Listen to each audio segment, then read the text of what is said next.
Welcome to NHP's On Your Mind, a special 8-part series on 99 FM where we engage with various healthcare professionals to unpack a number of extremely relevant topics related to the well-being of Namibians.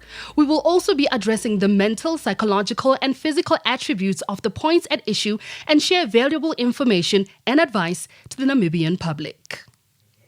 Ndapwa, thank you so much for joining us. Thank you so much for having me. So we're discussing gender-based violence, and let's start at the beginning. Why is it so entrenched in our society? The thing to understand about Namibian society is it's very patriarchal, meaning that there's a system in which men hold a lot of the power and women are excluded from power in many situations. And then at the same time, we're also a very conservative nation. There's a lot of religious conservatism that I think influences the way that things are set up in the country.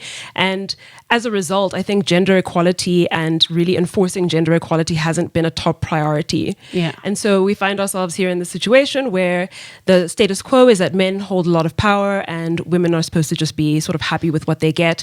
And then one of the symptoms of that, if you can call it that, is gender-based violence. A lot of men expressing themselves, not having platforms to express themselves, and using violence as, I guess, a means of expression. Yeah. And we've been talking about GBV for such a long time, but it seems to really be something that we can't seem to solve. Help us really just understand the psychology behind it, and why is it that it's so difficult to just grasp it? I think it's really important to understand there's a lot of terms in feminism that people use and feminist discourse that people use that maybe are not 100% clear. So when we talk about toxic masculinity, and how that's an issue and that perpetuates a lot of gender-based violence. Toxic masculinity is basically a type of masculine behavior that is rewarded in society and that rewards qualities like being really dominant, being aggressive, having a certain physical stature, being really sexually aggressive and sexually competent, if you can call it that. And toxic masculinity at the same time also punishes men who show so-called feminine traits, so being emotional, being more vulnerable, being softer. So violence in a lot of ways is rewarded within the system. And so violence is also normalized just towards other men, towards women. And that's really what I think that really is at the heart of it, is that we reward toxic masculinity and we don't talk enough about the other kinds of masculinity and other ways of expression that men could find. Now, with those two things that you just touched upon, toxic masculinity and even the patriarchy, we see them also being highlighted very much through tradition and religion, as you said, and even through culture. Is it then possible to change the culture? And if so, how? 100%. It has to be possible for our culture to evolve with the times and with the developments we see as a society and developments we see globally. Yeah.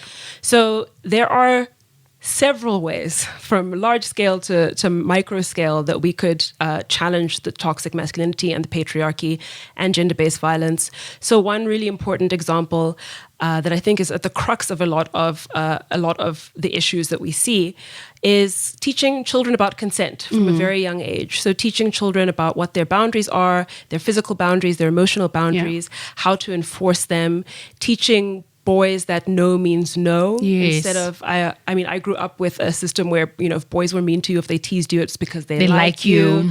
Or, if you say no, it's just an excuse or an invitation to try and convince someone. Yeah, you just need a little bit of a push. Just need a little bit of a push. And that's actually just coercion, Yeah. But that's not a conversation that we have with young people and with children. So I think that implementing that kind of information and including it in our national curriculum in public education would be a huge step.